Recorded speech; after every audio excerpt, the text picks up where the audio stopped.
Sudah beberapa bulan ini setiap musim hujan datang, halaman depan rumah Pak Sony yang luas selalu ditumbuhi rumput-rumput liar yang lebat, dan selalu Pak Sony akan mendatangkan seorang tukang babat rumput yang sudah menjadi langganannya. Tuki namanya. Namun kali ini Tuki tidak bisa datang karena ada pekerjaan yang belum selesai.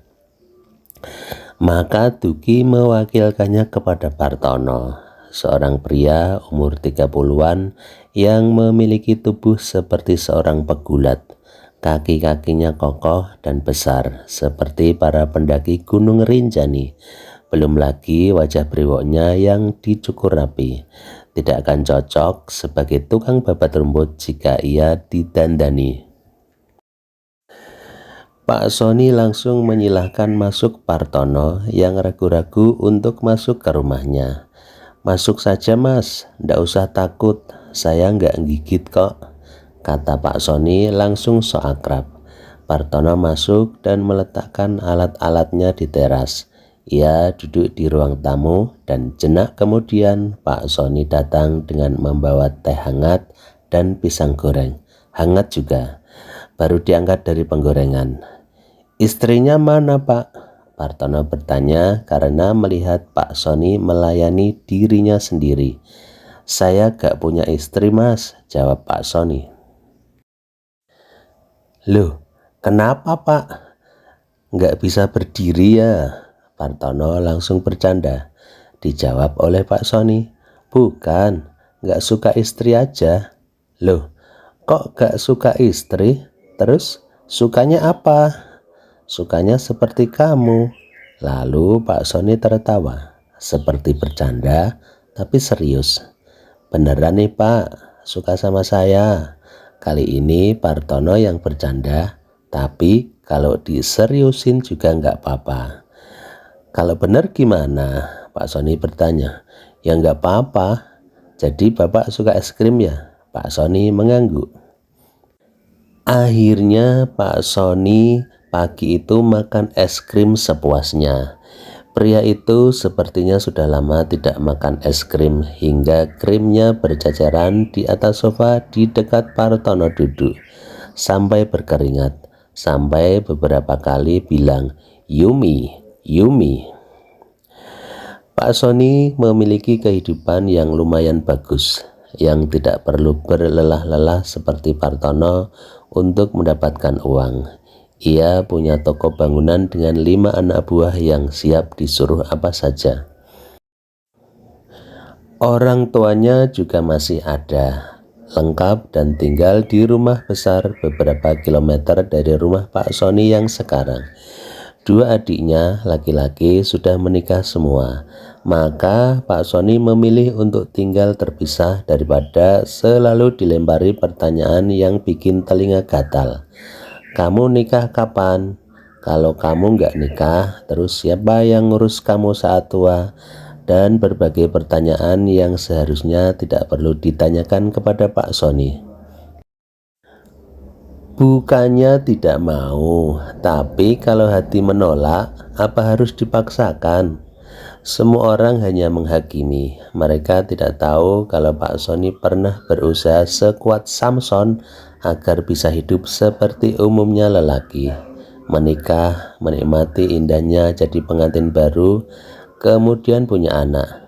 Lelaki mana sih yang gak kepengen dipanggil ayah oleh anaknya? Mereka juga tidak tahu kalau Pak Sony pernah mencoba menjalin hubungan serius dengan wanita bernama Yuli, janda beranak satu yang suka mencubiti Pak Sony karena gemas pada Pak Sony. Kepada Yuli, Pak Sony pernah menaruh harapan sebesar gaban untuk menjadi pendamping hidupnya, untuk menemani hari-hari tuanya. Yuli yang periang, Yuli yang suka tertawa ngakak, Yuli yang gak menuntut terlalu banyak, cukup dikasih uang belanja 10 juta sebulan. Loh, banyak itu bro. Pokoknya Pak Sony cocoklah sama Yuli ini. Tapi pada suatu malam ketika mereka berdua, Yuli bertanya dengan serius apakah Pak Sony sayang pada Yuli. Pak Sony hanya menjawab mungkin, dan jawaban itu tidak memuaskan Yuli. Yuli menjauh setelah itu, berharap Pak Sony mencarinya, berharap Pak Sony kehilangan dirinya. Namun setelah seminggu tidak ada tanda-tanda Pak Sony akan mencarinya, Yuli dengan wajah cemberut mendatangi Pak Sony di rumahnya.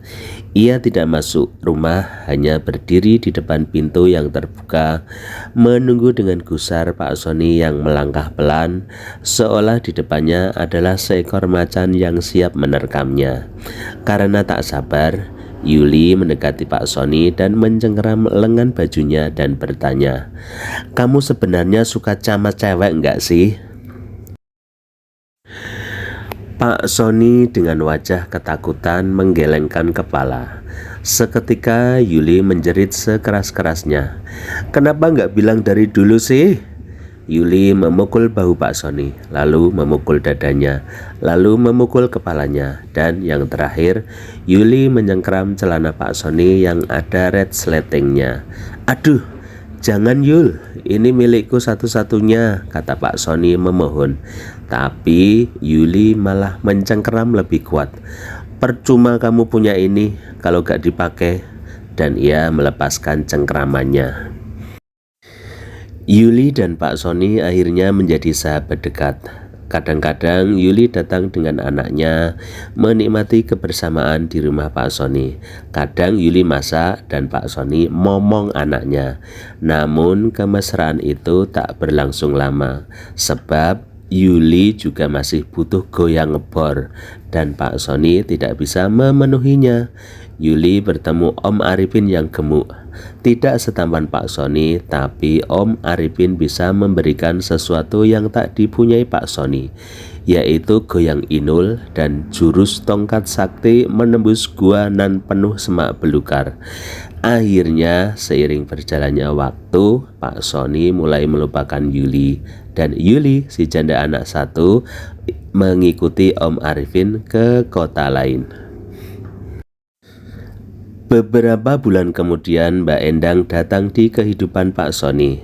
Saat itu ia berusia 35 tahun, usia matang pria untuk berumah tangga.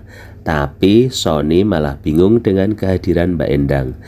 Mbak Endang yang cantik, rambutnya panjang, kalem, dan suaranya halus. Mbak Endang juga pernah menikah, namun kandas karena suaminya kepergok berduaan dengan Mbak bakul jamu di kamar mandi.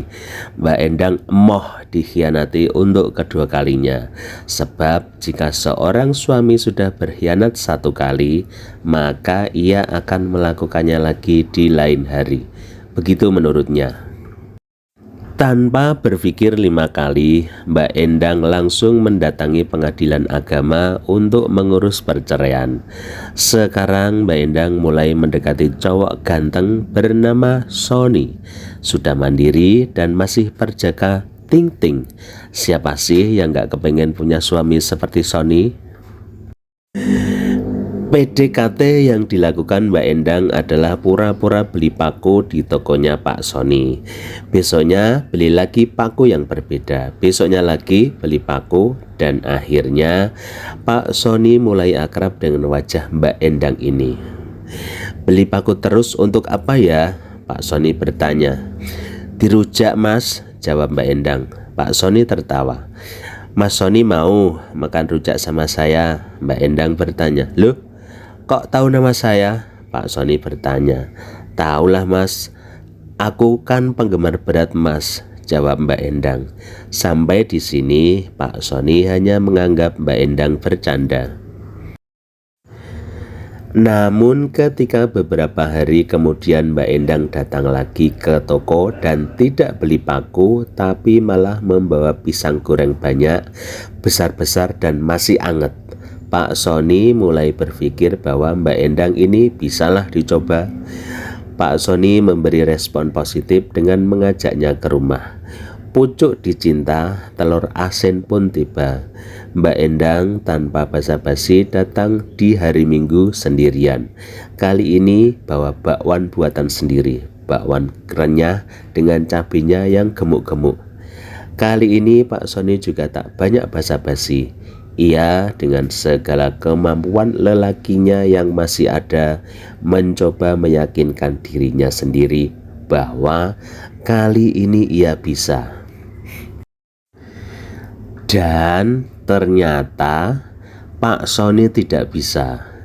Semua jurus andalan yang ia punya sudah ia kerahkan, seperti jurus macan merobek celana, atau jurus kucing menjilat ikan asin, atau jurus andalan yaitu jurus elang mencengkeram ular piton. Semuanya tak sanggup membangunkan Pak Sony untuk menjadi laki-laki. Akhirnya ia menyerah. Wes, katanya. Mbak Endang yang merasa kasihan menyarankan kepada Pak Sony agar membawa burung perkututnya ke Mak Urut. Mak Urut ini ahli mengurut barang-barang yang tidak bisa bangun meski sudah digebyur air seember. Mbak Endang bersedia mengantar, namun Pak Sony sepertinya sudah putus asa dan menyerah. Ia ingin menerima saja takdirnya yang memang tidak bisa menjadi lelaki yang sebenarnya lelaki.